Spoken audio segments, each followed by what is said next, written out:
Le soleil se couchait sur Timbuktu, baignant la ville millénaire d'une lueur rouge sang. Au cœur de la cité, dans la grande mosquée de Djingareyber, une jeune mariée tremblait sous son voile. Aïcha, fille du chef du clan Touareg, fixait ses mains teintes au henné. Elles étaient censées porter bonheur. Pourtant, un pressentiment glaçant lui nouait l'estomac. Les murs de terre crue semblaient l'étouffer, témoin silencieux d'une union qu'elle redoutait plus que tout. Soudain, un cri déchira le silence. Aïcha sursauta, son cœur battant la chamade. Était-ce le signal? Le début du cauchemar qu'elle redoutait tant? Elle serra les poings, sentant la texture rugueuse du henné contre sa peau. Ce mariage arrangé, censé apporter la paix, ne lui inspirait que terreur et dégoût. Quelques heures plus tôt, Aïcha avait supplié son père une dernière fois. Je vous en conjure, annulez ce mariage. Il n'apportera que le malheur. Le vieux chef l'avait giflé, ses yeux lançant des éclairs. Tais-toi, insolente. Tu épouseras Ousmane du clan Songhai, et tu scelleras la paix entre nos peuples. C'est ton devoir. La gifle brûlait encore sa joue, mais c'était la douleur dans son cœur qui la torturait le plus.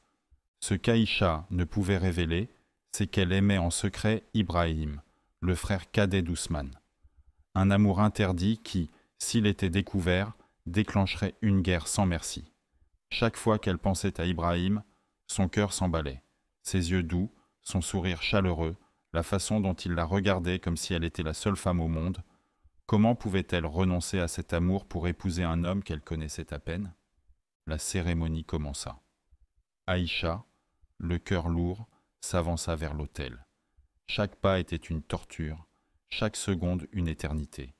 Les invités murmuraient, admirant sa beauté, ignorant le tumulte qui faisait rage dans son âme. C'est alors qu'un homme en sang fit irruption dans la mosquée. Trahison hurla-t-il avant de s'effondrer, un poignard planté dans le dos. Le silence qui suivit fut assourdissant, comme si le temps lui-même s'était figé. Le chaos s'empara de l'assemblée. Qui était cet homme? Qui l'avait assassiné? Les invités se dévisageaient, avec méfiance, la main sur leurs armes. L'air était chargé de tension, prêt à exploser à la moindre étincelle. Aïcha restait pétrifiée, son voile de mariée taché du sang de l'inconnu. Profitant de la confusion, Ibrahim attira Aïcha dans un recoin sombre. Son contact électrisa la jeune femme, ravivant des sentiments qu'elle s'efforçait de refouler. Nous devons fuir maintenant, chuchota-t-il, son souffle chaud contre son oreille. J'ai découvert quelque chose de terrible sur nos familles. Ses yeux brillaient d'une lueur fiévreuse, mélange de peur et de détermination. Aïcha hésita, déchirée. Fuir signifiait abandonner son peuple, trahir son père, renier tout ce qu'on lui avait enseigné. Mais le regard d'Ibrahim était si intense, si désespéré. Elle sentait que sa décision allait changer le cours de leur vie à jamais. Ibrahim, je ne sais pas si je peux. Soudain, Ousmane surgit devant eux, l'épée au clair. Son visage était déformé par la rage, ses yeux injectés de sang. Ainsi, les rumeurs étaient mythes et vraies. Mon propre frère, un traître, cracha-t-il, pointant son arme vers Ibrahim. La lame étincelait dans la pénombre, promesse de mort et de vengeance. Ibrahim se plaça devant Aïcha, la protégeant de son corps. Ce n'est pas ce que tu crois, mon frère. Écoute-moi, je t'en prie. Sa voix tremblait légèrement, trahissant sa peur malgré son apparente bravoure. Aïcha pouvait sentir la tension dans ses muscles, prêt à bondir au moindre mouvement d'Ousmane. Mais Ousmane, aveuglé par la rage, chargea. Les lames s'entrechoquèrent dans un fracas assourdissant, des étincelles jaillissant à chaque impact. Aïcha, impuissante, regardait les deux frères s'affronter dans un duel mortel. Chaque coup porté lui arrachait un cri étouffé. Chaque parade la faisait trembler. Comment en étaient-ils arrivés là? Comment l'amour pouvait-il engendrer tant de haine? Au même moment, dans la grande salle, le père d'Aïcha et le chef Songhai s'accusaient mutuellement du meurtre. Leurs voix tonnaient, emplissant la mosquée de menaces et d'insultes. Les clans commençaient à s'affronter, la violence menaçant d'exploser à tout instant. Des armes étaient dégainées, des regards haineux échangés. Des décennies de paix fragile s'effondraient en quelques instants. C'est alors qu'une voix s'éleva, dominant le tumulte. Arrêtez le cri puissant et autoritaire figea tout le monde sur place. Tous se tournèrent vers la source de cette voix. Une vieille femme s'avançait lentement, son corps frêle porté par une force intérieure impressionnante. Son visage ridé était empreint de tristesse et de sagesse, ses yeux brillants d'une lueur surnaturelle. « Il est temps que la vérité soit révélée, » dit-elle d'une voix tremblante mais claire. Un silence pesant s'abattit sur l'assemblée. Même Ousmane et Ibrahim avaient cessé leur combat, leurs épées toujours levées mais immobiles. Aïcha sentait que quelque chose d'important, de crucial, allait être révélé. La vieille femme commença son récit, sa voix gagnant en force à mesure qu'elle parlait. Elle raconta une histoire qui glaça le sang de l'assemblée. 50 ans plus tôt, les chefs Touareg et Sangaï avaient conclu un pacte secret. Pour maintenir leur emprise sur Timbuktu, ils avaient sacrifié des innocents lors d'un rituel occulte. La malédiction qui en résulta provoqua des années de sécheresse et de famine. « Le sang versé ce soir n'est que le début, » prophétisa la vieille femme, ses yeux balayant la foule. « Seule l'union de deux âmes pures pourra briser la malédiction et sauver nos peuples. » Ces paroles résonnèrent dans la mosquée, lourdes de sens et de menaces. Tous les regards se tournèrent vers Aïcha et Ibrahim, qui venèrent de réapparaître, couverts de sang. Ousmane gisait à leurs pieds, grièvement blessé mais toujours en vie. Un murmure parcourut l'assemblée.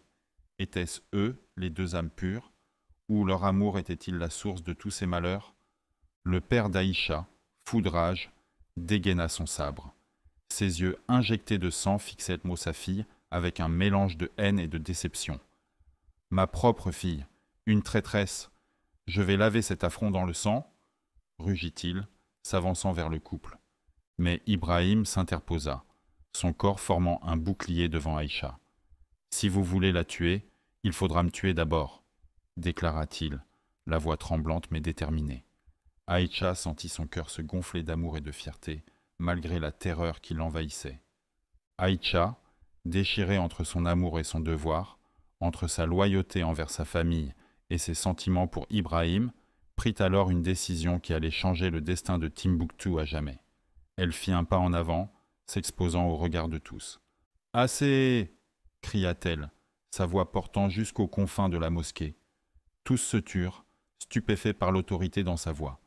Même son père baissa son sabre, surpris par l'audace de sa fille. « Trop de sang a déjà coulé. Je refuse d'être l'instrument de votre haine. » Elle s'approcha de l'autel, chaque pas résonnant dans le silence tendu. Ses mains tremblaient légèrement lorsqu'elle saisit le poignard sacré, mais son regard était ferme et déterminé. Elle leva l'arme au-dessus de sa tête, la lame scintillant dans la lumière des torches. « Si mon sacrifice peut mettre fin à cette folie, alors qu'il en soit ainsi. » Ibrahim bondit pour l'arrêter, son visage déformé par la peur et le désespoir. « Aïcha, non !» cria-t-il, tendant la main vers elle. Mais il était trop tard. La lame s'abattit. Un éclair aveuglant illumina la mosquée, si intense que tous durent détourner le regard. Le sol trembla, les murs semblèrent vibrer sous l'effet d'une force invisible. Quand la lumière se dissipa, tous retinrent leur souffle, s'attendant au pire. Mais Aïcha était toujours debout, indemne. Le poignard s'était brisé en 1000 morceaux, ses fragments éparpillés autour d'elle comme des étoiles tombées du ciel. La jeune femme semblait auréolée d'une douce lueur, ses yeux brillants d'une sagesse nouvelle. Un murmure d'émerveillement parcourut l'assemblée. Était-ce un miracle? Un signe des dieux? Les visages passaient de la peur à l'espoir, de la méfiance à l'admiration. Même les plus endurcis sentaient que quelque chose d'extraordinaire venait de se produire. C'est alors qu'un grondement sourd se fit entendre, comme si la terre elle-même réagissait à ce qui venait de se passer. Le sol se mit à trembler, d'abord doucement, puis de plus en plus fort. Des morceaux de plâtre tombèrent du plafond, les murs semblaient osciller. Pris de panique, tous se précipitèrent hors de la mosquée, oubliant leur querelle face à la menace imminente. Dehors, un spectacle incroyable les attendait. Le ciel, auparavant d'un noir d'encre, s'illuminait de 1000 couleurs. Des aurores boréales dansaient au-dessus de Timbuktu, phénomène jamais vu sous ces latitudes. Une pluie fine se mit à tomber, la première depuis des années. L'air, habituellement sec et poussiéreux, était chargé d'une fraîcheur nouvelle. La vieille femme s'approcha d'Aïcha et Ibrahim, qui se tenaient enlacés, encore sous le choc de ce qui venait de se passer. Un sourire énigmatique flottait sur ses lèvres ridées. « Vous avez brisé la malédiction, » dit-elle doucement. « Votre amour pur a lavé les péchés du passé. » Les deux clans, réalisant l'ampleur de leurs erreurs et la futilité de leur haine, tombèrent à genoux. Des larmes coulaient sur les visages burinés des guerriers, des sanglots secouaient les épaules des femmes. Tous imploraient le pardon, pour eux-mêmes et pour leurs ancêtres. Aïcha se tourna vers Ibrahim, les yeux brillants d'espoir et d'amour. « Est-ce vraiment fini ?» demanda-t-elle, sa voix à peine plus haute qu'un murmure. « Sommes-nous libres ?» Elle n'osait y croire, craignant que tout ceci ne soit qu'un beau rêve dont elle allait se réveiller. Ibrahim l'enlaça tendrement, ses bras forts l'entourant d'une chaleur protectrice. « Une nouvelle ère commence pour Timbuktu, » dit-il, sa voix vibrant d'émotion.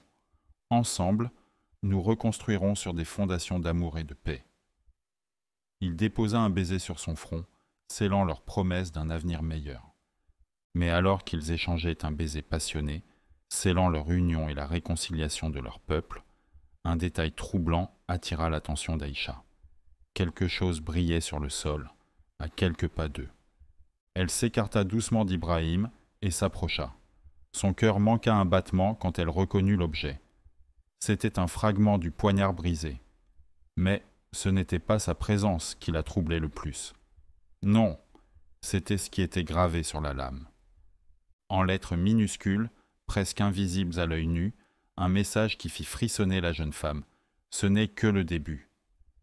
Aïcha sentit son cœur se serrer. Une vague de doute et de peur menaça de submerger la joie qu'elle ressentait quelques instants plus tôt. Que signifiait ce message? Était-ce un avertissement? Une menace? Ou simplement le fruit de son imagination surexcitée par les événements de la soirée? Elle se retourna vers Ibrahim, qui la regardait avec inquiétude, sentant que quelque chose n'allait pas. Devait-elle partager cette découverte avec lui, avec leur peuple enfin réconcilié, ou garder ce secret pour protéger cette paix si chèrement acquise? Alors qu'elle contemplait le visage rayonnant de son bien-aimé, une question lancinante s'imposa à elle. Et si tout ceci n'était qu'une illusion? Et si le pire était encore à venir? La malédiction était-elle vraiment brisée, ou n'était-ce que le début d'une épreuve plus grande encore? Partagez vos théories et vos réactions dans les commentaires.